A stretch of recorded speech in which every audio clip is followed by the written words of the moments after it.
The other day I was thinking, what if I collected a few interesting facts about After the End, maybe stuff that's harder to discover, or maybe stuff that is pretty common knowledge but is still interesting to know, and presented them in a video. And today I'm going to try that out for you right now. These are not in any particular order. I did put a fairly common one at the beginning, and then a pretty, in my opinion, wild one at the end. And I did find a lot of these on my own, but some of the devs did help me with quite a few of the other ones. So I appreciate you guys as always, and let's just jump into it. This one is fairly well known in the community, so I'm not going to be shocking anybody with this. But if you go over to the East Coast and find somebody named Paul Mahonic, he is a bookmark character, you'll see that he's a Mayflowerist. However, there's two interesting things about Paul. One, he descends from the former rulers of New England, but more importantly, he hears whispers in the night. Paul is a secret fathomless, which is one of the occultist faiths. Now, that is super interesting because they are essentially direct enemies with the Mayflowerists, which is what Paul's faith is supposedly, or it's what he outwardly presents himself as. So you can basically become a king, rule over Ivyland, and then convert everybody to fathomlessness, and then become, a fathomless king or an emperor, even if you wanted to take over New England. It's just a cool way to go. A lot of people recommend this character. I'm putting it first because I feel like a lot of you already know this, but if you didn't, then there you go. This is a decision that allows you to become something known as the Prophet, which is the leader of the capitalist faiths. Now, to do this, you need to rule Chicago and meet the requirements to basically become the prophet. There's four sects of capitalist faiths. One is the consumerists, who believe in the free market. Basically, spending will bring capital. Monetarists, who believe in trickle-down free market profit and an equilibrium in saving and spending. Entrepreneurialists, who essentially believe in hoarding capital to not only honor themselves but their families. And the greenbackers, who are a kind of mix of Wizard of Oz, which is weird, and capitalism. The creator god of this faith, or rather force, is the invisible hand, and their high god is the almighty dollar. So just kind of a goofy little faith.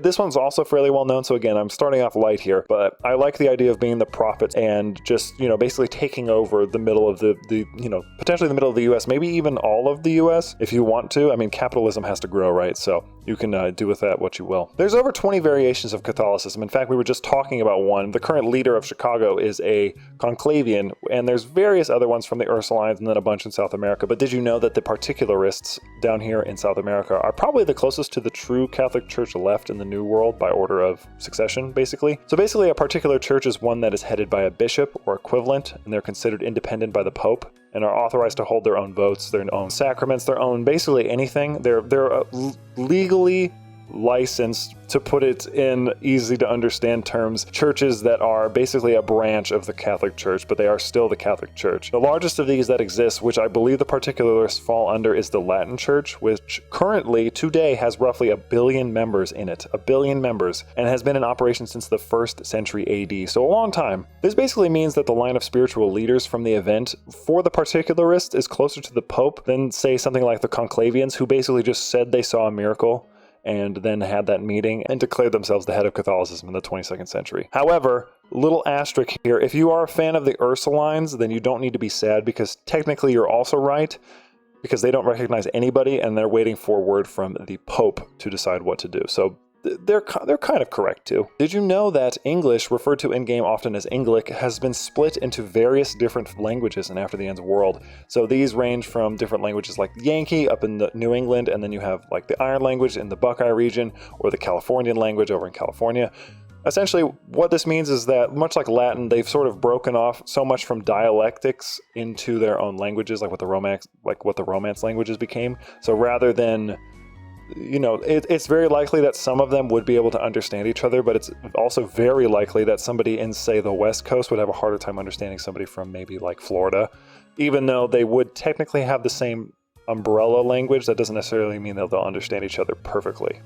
Some of you have probably seen screenshots, or maybe even seen it in game, that some characters have aviators. Besides going into the barbershop and manually giving this to yourself, which you can do, but that's not nearly as fun. These are earned by anachronist faiths, which there's a bunch of them, and you'll see that on screen, when a ruler reaches max prestige. So basically, you just have to be the biggest Chad, and then you get cool Chad glasses. Many people know Constantine Sodi. You've seen him here on the channel. I've talked about him many times. He has a unique event chain. A lot of you know that. It's very well done. I recommend playing it. But did you also know that there's 5 others, at least that I'm going to mention here, here that also have event chains. Two of them down in South America. We have the Duke of Santiago and the King of Chile. We have the King of the Dishre, I believe is how you say that. He's the ruler of the Amish. We have Portia, Queen of the West Indies, and you have the Beaten Queen. I'm not going to tell you what their events are because that would spoil it, but each of these do have their own unique events. Did you know you can do archaeology digs and after the end? You might if you watch my Saurian video, but however, there are other faiths that can also do this if they have the tenet. The Prometheans are another example of this. They have basically scavengers, and this allows them to find anything from bullets to electric guitars and phone books, basically, each with their own unique after the end flavor and rationale. It's kind of a cool, fun little mini game that you can do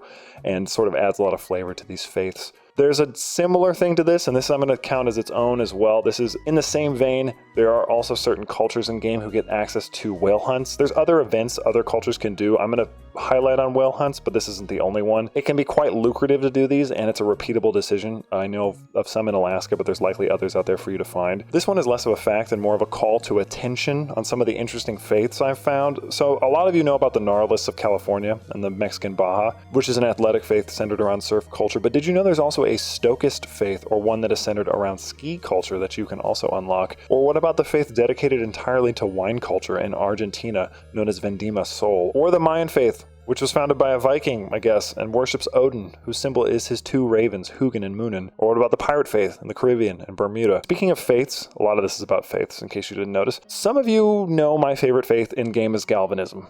So I've mentioned it before, probably a few times. I like it. I think it's cool. However, did you know that aside from worshiping titans like Rockefeller and Carnegie, familiar names, real-life people, they also worship OSHA, who you can in-game select as a patron for a bonus to health and popular opinion. OSHA, for those of you who don't know, is short for Occupational Safety and Health Administration, which was formed in the US in 1970 as a way to, quote, assure safe and healthy working conditions for the working men and women by settling and enforcing standards and by providing training, outreach, education, and assistance. So basically, Galvanists worship the remnants of a labor standard-keeping group as their protector god, which I find pretty funny. If you take a look at the Lakeshore faith, you will see that one of their holy sites is the Indiana Dunes, which, while along the lakeshore, is kind of a strange choice. It's just a bunch of sand, right? Well, the selection of this pertains to this person, Alice Mabel Gray, or Diana of the Dunes, as she's more commonly called, a University of Chicago graduate. Diana was educated in mathematics, astronomy, and classical language, but rejected the idea of modern living and decided to live out her days in isolation among the dunes, in a shack where she remained for most of her life until her death in 1925. Diana is credited for her outspokenness in the media against encroaching development of the dunes during her life, and is largely the reason it was turned into a state park in 1925. It was also named a national landmark in 1974. So kind of cool, kind of a cool real life, history nod. There's a lot of those on here, so buckle up for that. If you take a look at the US president titles, it has, well, quite a few interesting discrepancies, to include Alexander Hamilton, who is himself a reference to the play, not the very real Secretary of Treasury, and also not President Alexander Hamilton. Martin Luther King Jr., who is white for some reason, and Clark Kent, better known by his alias as Superman. There's a few others, but that is those are some of my favorites. Speaking of Superman, you can also find Bruce Wayne in this mod. This is a freebie. This is not a president, but he is a Gothamite in the mod, so it's very appropriate. There you go. Speaking of presidents, did you know there is a sect of Americanism in the Empire of California named Yeomanism, who reject the spiritual authority of the president and believe the states operated closer to the independent realms overseen by a non-denominational presidential figure. They also consider the other faiths hostile, or they don't really like them very much, and they start the game with a rebellion, the Jefferson Revolt, which itself is a reference to the proposed state of Jefferson, which would be made up of Northern California and Southern Oregon. The proposed flag is a yellow circle representing a gold mining pan, famous in the region, and two black X's askew representing their sense of abandonment by their state governments. These are two areas that have famously been sort of misheard maybe by their state government. California and Oregon are generally quite liberal leaning, whereas the northern parts of California and the southern parts of Oregon are not. The flag is also referenced in game with their coat of arms as well, which is really cool. Just thought I would throw this out there. A lot of people don't know about Jefferson. It's been proposed a couple different times throughout US history. I don't know if it would ever happen, but it is an interesting tidbit. I've mentioned this on the channel before, but on the off chance you didn't know, a fan of the mod famously converted to Mormonism as a result of their time with the mod, which you can see right here. You can also read more about it on Reddit. It is quite an interesting tale, and I think that it's honestly a beautiful thing if you could find faith. I mean, more power to you. Honestly, it's awesome. Speaking of faith, sticking to the US in particular, many of you likely know that the Old Dominion realm, which sits prominently between the presidency and the Holy Columbian Commonwealth at the start of the game, is named such in game because it is comprised of a large part of the former state of Virginia and is Virginia's nickname. But do you know why it's Virginia's nickname? This is me going really deep into my lore pocket here. Well, basically, Virginia was the first part of the modern day US to be permanently settled by England in 1606, and its original motto was Endat Virginia Quintum, meaning it was the fifth realm or domain of the crown after England, Scotland, Ireland, and France. You might ask, what about Wales? Wales was considered part of England until I think like the 19th century. So many speculate that the name Old Dominion derives from this fact, but also more specifically from King Charles II, the once exiled son of King Charles I, who was executed during the English Civil War. Despite Virginia's position as a colony, they remained loyal to the crown, and it was reported that in 1660, upon his return to the throne, King Charles II referred to Virginia as, quote, his faithful Old Dominion. Though some speculate the validity of this claim, it has remained their nickname ever since, and the University of Virginia uses the name Cavaliers, and the University of Old Dominion uses the name the Monarchs in reference to their former loyalty. Many of you know about the atomicists in most of Arizona, but did you know that in Flagstaff and the Prescott Valley, both places I love very much because I lived in Arizona for a while, have the Kanadeva Sampradaya, which is a Hindu faith. I know I butchered that, I apologize. But the adherents of this faith see the world as a cosmic dance of atoms and particles, where creation and destruction continue in an endless cycle. To them, everything is made up of a myriad of atoms, which are the primary substance that the ultimate reality of Brahman is made up of. These atoms are then animated into different forms by the Maya, the ultimate illusion. To them, all things are directed by and connected to the cosmic soul, but weighed down by particles of karma, which cause them to be trapped in the endless cycles of birth and rebirth. Kanadeva Brahmins teach of their sex formation due to the efforts of the Mahakarya Upnahima, who harness Lord Shiva's destructive power and is worshipped as the avatar of Shiva.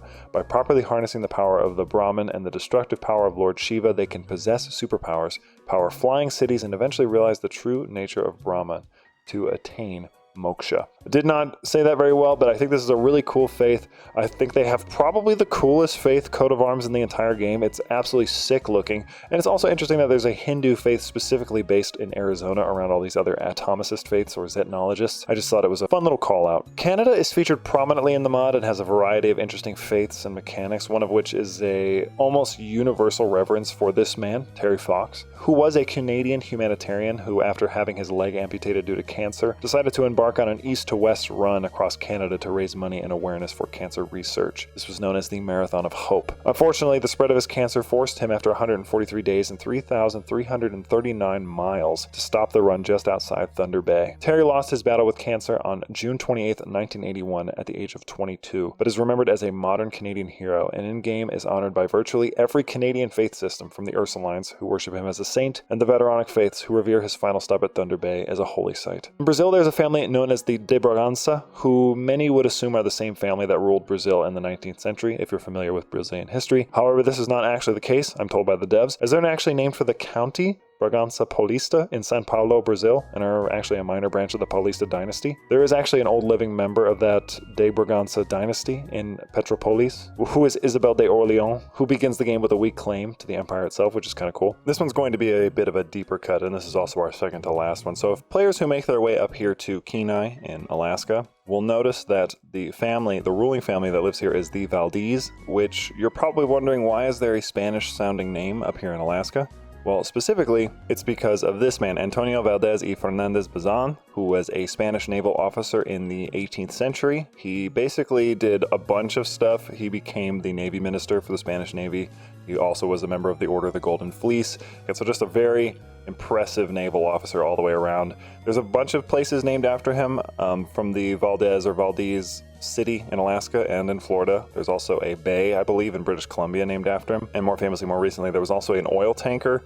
I believe it happened in the 90s. The Exxon Valdez or Valdez crashed off the shore of Valdez and spilled a bunch of oil. So there you go. That's just a little nod to my my history up here in Alaska. I really love the family crest they did for this one. It looks absolutely spectacular. The seal, the little whiskers on there, my God, mwah, it's so good. Beaver Island. If you scroll on up on the map and go near Michigan, there's a place called Beaver Island, and on that island is a man called King Jesse the Strange. Now, you all know that After the End is no stranger to weird or bizarre historical references, but this one is truly, and I mean truly, unique. It is a reference to a man known as James Strang, and I'm going to explain who that is. In 1844, following the death of the Church of the Latter-day Saints founder, Joseph Smith, there was a bit of a crisis on deciding who their next leader would be, as there would be. James Strang, a high-ranking LDS member who, following Smith's death, claimed he had a letter written by Smith announcing that he was to be the new Mormon spiritual leader. However, This claim was rejected by the 12 Apostles, which is a major governing body within the church, and Brigham Young, an important early member of the church and eventual successor to Smith himself. Strang rejected this promotion of Young, however, and formed his own sect of Mormonism, Strangeite, claiming the title of prophet, seer, and revelator of this sect, and also founded a theocratic monarchy on Beaver Island in Michigan, where he ruled as king for 6 years. During this rule, he amassed almost 12,000 followers, supposedly, to Young's 50,000, which is pretty impressive. And despite his oddities, to include his adoption of polygamy after being staunchly opposed to it earlier in his life, he was also elected to the Michigan House of Representatives in 1853, where he served until his assassination in 1856. That's crazy. On June 16, 1856, James was shot 3 times in front of the crew of the USS Michigan, who, despite seeing assassins Alexander Wentworth and Thomas Bedford approaching and shooting him, did nothing to stop them, which has led many to theorize they not only knew, but supported the act. His Beaver Island kingdom was then quickly dissolved by his enemies in Michigan, who with brutal efficiency robbed and extorted his 2,600 or so subjects on the island before dumping them on the shores of Lake Michigan away from the island. Strang lived for about another 3 weeks and also refused to name a successor. Instead, he ordered his followers to wait for divine instruction, as the leader of their people supposedly needed to be selected by angels, and none had said anything. He died on July 9th, 1856, and in the end, the assassins and other co-conspirators, almost entirely compromised of excommunicated members of his church, were fined just $1.25 for the court costs and served no jail time. Though small at a rough estimate of about 150, I think, members currently, the Strangeite remains a fringe sect of Mormonism, and in-game you can see that this king, Jesse the Strange, is actually a member of that Strangeite faith. And that is going to be it for me. I wanted to present these to you. If you have any fun facts that you'd like to share, drop them down in the comments. I don't know if I'll do another one of these, but I really wanted to just bring something for you so that you can you have a little fun, something a little bit different. It's a little bit of lore, it's a little bit of fun facts, it's a little bit of game mechanics, a little bit of everything, but that's going to be it for me. So thank you guys so much for watching. I'm Soul. This has been 20 interesting facts about After the End for CK3, and I will happily see you in the next one.